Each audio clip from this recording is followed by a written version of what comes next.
Hello everyone, नमस्कार। Welcome to our YouTube channel Hindi medical classes. तो आज का जो टॉपिक है वह है excretory system and its function, जो कि फिजियोलॉजी का टॉपिक है। वेरी मोस्ट इम्पॉर्टेंट है सभी डिप्लोमा क्लासेस के लिए। ठीक है, तो चलिए देखते हैं कि एक्सक्रेटरी सिस्टम है क्या। फर्स्ट पॉइंट क्या कह रहा है उसको पहले हम लोग देखते हैं, एक एक करके सभी देख लेंगे। यहाँ पे देखते हैं कि बॉडी से डाइजेशन के बाद, आपके बॉडी में डाइजेशन के बाद बचा हुआ वेस्ट प्रोडक्ट को बाहर निकालने का जो प्रोसेस होता है उसे एक्सक्रेटरी सिस्टम कहते हैं। यानी आपके शरीर में जब भी आप कुछ खाते हैं तो उसका डाइजेशन होता है, और डाइजेशन होने के बाद जो वेस्ट प्रोडक्ट बच जाता है उसको बॉडी से क्या करते हैं, हम बाहर निकालते हैं। तो जो बॉडी से वेस्ट प्रोडक्ट बाहर निकालने का प्रोसेस होता है उसे एक्सक्रेटरी सिस्टम कहते हैं। ठीक है, ऐसा नहीं है कि जो भी आप खाए वो पूर्णतः आपका डाइजेशन हो जाता है, कुछ वेस्ट प्रोडक्ट बच जाता है। ठीक, जैसे एग्जाम्पल के लिए आपको हम बता दें यहाँ पे, फॉर एग्जाम्पल जैसे कार्बोहाइड्रेट एंड फैट के डाइजेशन से CO2 एंड वेपर का फॉर्मेशन होता है। ठीक है, कार्बोहाइड्रेट जिसमें पाया जाता है या फैट हो गया, इसके डाइजेशन से किसका निर्माण होता है, कार्बन डाइऑक्साइड एंड वेपर का निर्माण होता है। ये आपसे क्वेश्चन भी पूछ लेता है कभी कभी एग्जाम में कि कार्बोहाइड्रेट एंड फैट के डाइजेशन से किसका फॉर्मेशन होता है। तो ऑप्शन आपको दिया रहेगा वहाँ पे, CO2 जैसे ही दिखे उस पर तुरंत टिक कर दीजिएगा। ठीक है, आगे क्या है, जो हमारे बॉडी में वेस्ट प्रोडक्ट के रूप में होता है। कार्बन डाइऑक्साइड क्या होता है हमारे शरीर में, वेस्ट प्रोडक्ट के रूप में होता है, या वेपर क्या होता है हमारे शरीर में, वेस्ट प्रोडक्ट के रूप में होता है। अगला पॉइंट क्या है, प्रोटीन के डाइजेशन से एमिनो एसिड का फॉर्मेशन होता है। ये भी आप ध्यान में रखिए, मोस्ट इम्पॉर्टेंट है कि प्रोटीन के डाइजेशन से किस चीज़ का फॉर्मेशन होता है। ऑप्शन में अगर आपको एमिनो एसिड दिखे तुरंत उसको टिक कर दीजिएगा। ठीक है, एंड जब बॉडी प्रोटीन को एमिनो एसिड के फॉर्म में यूज करता है देन 3 टाइप के नाइट्रोजिनस वेस्ट का फॉर्मेशन होता है। जब बॉडी प्रोटीन को एमिनो एसिड के फॉर्म में यूज करता है तो क्या होता है, 3 टाइप के नाइट्रोजिनस वेस्ट का निर्माण होता है। वो 3 टाइप नाइट्रोजिनस वेस्ट कौन कौन से हैं यहाँ पे लिखा हुआ है। फर्स्ट हमारा क्या है, अमोनिया यानी कि NH3, दूसरा क्या है यूरिक एसिड, और तीसरा है यूरिया। यहाँ पे देखिए अमोनिया सबसे ज़्यादा टॉक्सिक होता है, ये आपको ध्यान में रखना है। ठीक, अभी अगले पॉइंट में बताएंगे हम। यहाँ पे देखिए अगला पॉइंट, अमोनिया को डायरेक्ट बॉडी से बाहर नहीं निकाला जाता है। क्यों? क्योंकि ये बहुत ही टॉक्सिक पदार्थ होता है, इसलिए इसे यूरिया में कन्वर्ट किया जाता है जो लीवर के द्वारा होता है। अब यहाँ से एक क्वेश्चन और बनता है कि अमोनिया यूरिया में कन्वर्ट हो जाता है, जो किसके द्वारा होता है, वह लीवर के द्वारा होता है। यहाँ पे लिखा भी है, लीवर के द्वारा ही ammonia and uric acid urea में कन्वर्ट होता है। लीवर के द्वारा क्या क्या, अमोनिया एंड यूरिक एसिड दोनों किस में कन्वर्ट होता है, यूरिया में कन्वर्ट हो जाता है। मोस्ट इम्पॉर्टेंट हेडिंग क्या है, यूरिनरी सिस्टम, जिसे हम लोग रेनल सिस्टम के नाम से भी जानते हैं, तो कंफ्यूज मत होइएगा। पार्ट ऑफ यूरिनरी सिस्टम, कौन कौन से पार्ट है यूरिनरी सिस्टम के, यहाँ पे देखते हैं। 2 किडनीज, यानी कि आपके शरीर में कितने किडनी पाए जाते हैं, 2 यूरेटर पाए जाते हैं, 1 ब्लेडर पाए जाते हैं, और 1 यूरेथ्रा होता है। ठीक है, किडनी का काम क्या है, यूरिन का फार्मेशन। ठीक, और यूरेटर का काम क्या है, connect kidney to bladder, kidney को किससे जोड़ के रखता है, ब्लेडर से जोड़ के रखता है। ब्लेडर का काम क्या है कि टेम्परेरी स्टोर ऑफ यूरिन का टेम्परेरी स्टोर करता है। उसके बाद यूरिथ्रा क्या है, एक्सक्रेशन ऑफ यूरिन, यूरिन का एक्सक्रेशन करता है। ठीक है, यानी यूरिन को बाहर निकालता है। मोस्ट इम्पॉर्टेंट फिगर है, देख लीजिए, छोटा सा बना है, आप लोग इसको बहुत आसानी से बना सकते हैं। ये हम लोगों का क्या है, ये फिगर में देख रहे होंगे कि ये आपका राइट किडनी है। ठीक, और दूसरा क्या है, ये आपका लेफ़्ट किडनी है। ठीक है, इस साइड वाला क्या है, लेफ़्ट किडनी है। ये आपका यूरेटर है जो एक पाइप नुमा दिख रहा है। ठीक है, ये दोनों आपका यूरेटर है, और ये ब्लेडर है आपका, जहाँ पे टेम्परेरी यूरिन स्टोर होता है, ये ब्लेडर है। और जो यूरिथ्रा है यहाँ पे देख लीजिए, ये यूरिथ्रा क्या करता है, यूरिन का एक्सक्रेशन करता है। अगला क्या हेडिंग है, most important for excretory system, जो हमारा हेडिंग है किडनी। किडनी क्या होता है उसके बारे में सब कुछ हम देख लेंगे, एक ही वीडियो में क्लियर हो जाएगा। मोस्ट इम्पॉर्टेंट टॉपिक है फिजियोलॉजी का। चलिए फर्स्ट पॉइंट क्या कह रहा हूँ कि किडनी इज ये red brown colour and bean shaped gland. Kidney क्या होता है, रेड और ब्राउन कलर का होता है, और यह बीन शेप ग्लैंड होता है। ठीक है, ये रेड एंड ब्राउन कलर का होता है। ठीक है, और यह बीन शेप का होता है। नेक्स्ट पॉइंट क्या है, kidney is located in peritoneum cavity, कहाँ पाया जाता है।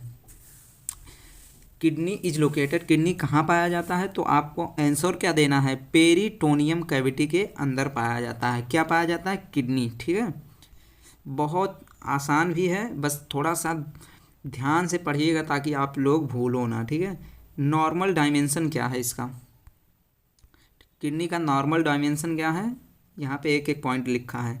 यहाँ पे देखिए पॉइंट भी लिखा हुआ है, normal dimension of kidney 12 centimetre लंबा होता है, 6 सेंटीमीटर विड होता है, 3 सेंटीमीटर क्या होता है, इसकी थिक होती है यानी कि मोटाई होती है, और 1 किडनी का वजन कितना होता है, 150 ग्राम।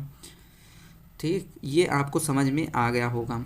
अगला पॉइंट क्या कह रहा है, राइट साइड लीवर होने के कारण राइट साइड वाली किडनी थोड़ी सी डाउन होती है एंड लेफ्ट साइड वाली किडनी थोड़ी सी ऊपर होती है। ये भी आपसे पूछा जाएगा कि यहाँ पे पहले ये पॉइंट गौर कीजिए इस पर कि राइट साइड लीवर होता है आपके एब्डोमेन में, ये आपको पता ही होगा। तो जो राइट साइड लीवर होने के कारण आपकी राइट जो किडनी होती है वो थोड़ी सी डाउन होती है एंड लेफ्ट साइड वाली किडनी राइट साइड की अपेक्षा ऊपर होती है। ठीक है, यानी कि राइट साइड वाली किडनी डाउन होती है और लेफ्ट साइड वाली किडनी ऊपर होती है। इतना समझ में आ गया हो। अब इसके स्ट्रक्चर के बारे में देख लेते हैं, स्ट्रक्चर ऑफ किडनी। ठीक, किडनी का स्ट्रक्चर हम लोग देखते हैं। Kidney is a most important part of urinary system. Kidney क्या है, यूरिनरी सिस्टम का एक मोस्ट इम्पॉर्टेंट पार्ट है, ये आपको हम पहले ही बता चुके हैं। हुइच हैज़ डिफरेंट पार्ट, इसके पास और भी उप पार्ट हैं। ठीक है, यानी उपभाग हैं, जो क्या क्या हैं, रेनल कैप्सूल या रेनल कार्पसल भी बोल सकते हैं, रेनल कॉर्टेक्स और रेनल मेडुला, ये 3 उप पार्ट हैं इसके। देखते हैं, एक एक करके पढ़ेंगे। फिगर आपको टेलीग्राम पे प्रोवाइड कर दिया जाएगा। पहले हम लोग रेनल कैप्सूल के बारे में पढ़ते हैं, यानी कि रेनल कैप्सूल या रेनल कार्पसल भी बोल सकते हैं। यह एक पतली फाइब्रस की बनी होती है। कौन बनी होती है, रेनल कैप्सूल। यह पूरे किडनी को कवर करके रखती है। ये जैसे मान लीजिए आपका ये किडनी है और रेनल कैप्सूल एक पतली सी होती है, ठीक, पतली फाइब्रस की बनी होती है, जो पूरे किडनी को क्या करके रखती है, पूरे किडनी को कवर करके रखती है। ठीक, ये हो गया। अब क्या है, रेनल कॉर्टेक्स क्या है, renal cortex is a middle part, it is present is below the renal capsule. Renal cortex एक किडनी का मिडल पार्ट होता है।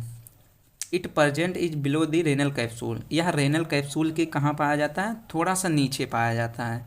अगला पॉइंट इसका क्या है, इस पार्ट में नेफ्रॉन का कुछ पार्ट जैसे ग्लोमेरुलस पाया जाता है। इसमें कुछ नेफ्रॉन्स का पार्ट पाया जाता है जिसे हम लोग ग्लोमेरुलस के नाम से जानते हैं। तीसरा पॉइंट क्या है, renal medulla.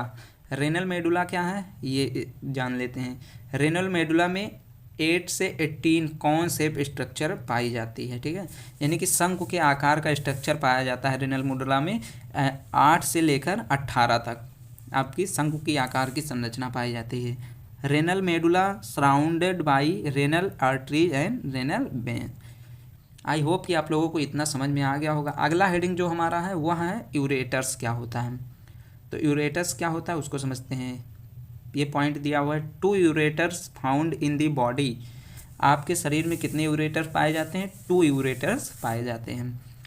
Which is connected to both kidney, जो दोनों किडनी से कनेक्ट हुआ होता है या जुड़ा हुआ होता है। Normal range of ureters is 25 से 30 सेंटीमीटर। इसकी जो नॉर्मल लंबाई होती है यूरेटर्स की वह 25 से 30 सेंटीमीटर होती है। अब इसका काम क्या है ये भी देखते हैं। अगले पॉइंट में लिखा है, इट कैरी ये urine from the kidney and send to urinary bladder. क्या करता है, या किडनी से यूरिन को लेके कहाँ पे जाता है, यूरिनरी ब्लैडर तक लेके जाता है। ठीक, ये भी आपको पता होना चाहिए। अब अगला हेडिंग हमारा है यूरिनरी ब्लैडर। यूरिनरी ब्लैडर क्या है, यह फर्स्ट पॉइंट देखते हैं। Urinary bladder is hello pear shaped muscular organ. यह किस टाइप का होता है, यूरिनरी ब्लैडर एक खोखला, मान लीजिए हैलो पियर यानी कि खोखला आकार का होता है, मस्कुलर ऑर्गन होता है। दूसरा पॉइंट क्या है, यूरिनरी ब्लैडर टेम्पोरली स्टोर ये यूरिन, या टेम्पोररी स्टोर करता है किसको, यूरिन को। Normally urine bladder can store urine 300 से 600 ml। आपका जो नॉर्मल यूरिनरी ब्लैडर है, एक स्वस्थ मनुष्य में यूरिनरी ब्लैडर जो होगा उसकी जो रेंज है, किस चीज़ की रेंज, यूरिन स्टोर की जो रेंज है वह 300 से 600 ml होती है। लास्ट पॉइंट इसका है, urinary bladder is made up detrusor muscle. ठीक है, जो यूरिनरी ब्लैडर किससे बना होता है, डिटेरसर मसल से बना होता है।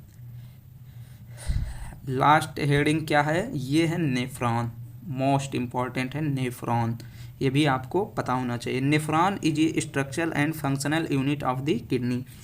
नेफ्रॉन क्या है, किडनी की एक संरचनात्मक एवं कार्यात्मक इकाई है। Each kidney has 1 million nephron, एक किडनी के अंदर कितने 1 मिलियन नेफ्रॉन्स पाए जाते हैं। Normal length of nephron is 1.2 to 0.2 inch.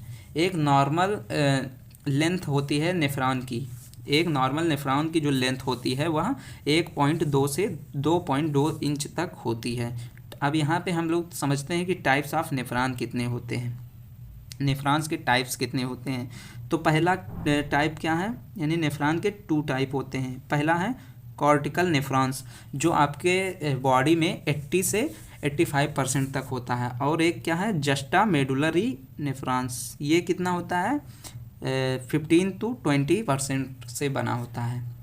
यहाँ पे देख लेते हैं थोड़ा सा, कॉर्टिकल नेफ्रॉन्स का लूप ऑफ हेनले लिटिल होता है, यानी कि इसमें नेफ्रॉन्स में जो लूप ऑफ हेनले पाया जाता है वो क्या होता है, छोटा होता है।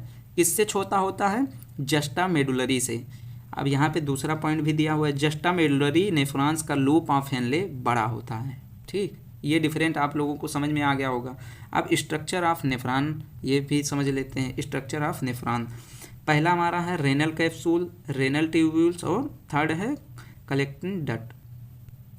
पहले रेनल कार्पसल या कैप्सूल पढ़ लेते हैं, दोनों नेम से बुलाते हैं, कंफ्यूज मत होइएगा। Renal corpuscle filtrate of blood and its normal diameter is 20 micrometre. Renal capsule क्या करता है, फिल्टर करता है, किसका फिल्टर करता है, ब्लड का फिल्टर करता है, और इसका नॉर्मल जो डायामीटर होता है वह 200 माइक्रोमीटर होता है। इसके पार्ट के बारे में देख लेते हैं। फर्स्ट है ग्लोमेरुलस और दूसरा है बोमेन कैप्सूल। पहले ग्लोमेरुलस भी समझ लेते हैं।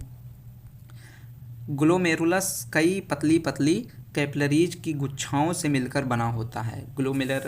ग्लोमेरुलस में क्या होती है, कई पतली पतली कैपिलरीज की गुच्छा होती है।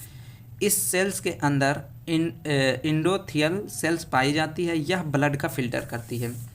क्या होता है ग्लोमेरुलस में क्या होता है, एक विशिष्ट प्रकार की सेल पाई जाती है जिसे हम लोग क्या बोलते हैं, इंडोथीलियल सेल, और जो जिसका काम क्या है, ब्लड का फिल्टर करना।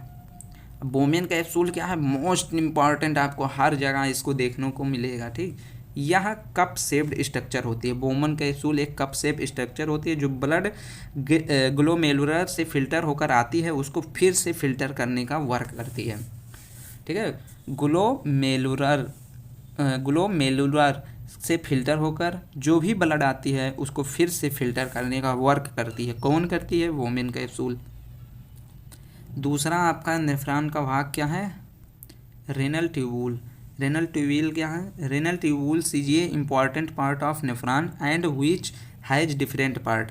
रेनल ट्यूब्यूल्स एक मोस्ट इम्पॉर्टेंट पार्ट है किसका, नेफ्रॉन्स का। इसके पास और भी डिफरेंट पार्ट हैं, जैसे यहाँ पे देखते हैं, जैसे क्या हो गया पीसीटी, इसका फुल फॉर्म क्या होता है, प्रॉक्सिमल कन्वोल्यूटेड ट्यूब्यूल्स। दूसरा है लूप ऑफ हेनले, तीसरा है डीसीटी, इसका फुल फॉर्म क्या है, डिजिटल कन्वोल्यूटेड ट्यूब्यूल्स। ठीक, अब यहाँ हम पॉइंट में करके लिख दिए हैं, समझ में आ जाएगा आपको। PCT is a part of renal tubules, it is normal length is 14 mm and diameter is 55 micrometre. PCT क्या है, रेनल ट्यूब्यूल्स का एक पार्ट है जिसकी नॉर्मल लेंथ कितनी होती है, 14 माइक्रोमीटर होती है, और इसका डायामीटर जो होता है वह 55 माइक्रोमीटर होता है। दूसरे नंबर पे था loop of Henle. Loop of Henle it is U shaped part, loop of हमले किस आकार का होता है, यू शेप आकार का होता है, and its normal length is 30 micrometre होता है। लूप ऑफ हेनले की जो नॉर्मल लेंथ होती है वह 30 मिलीमीटर होती है।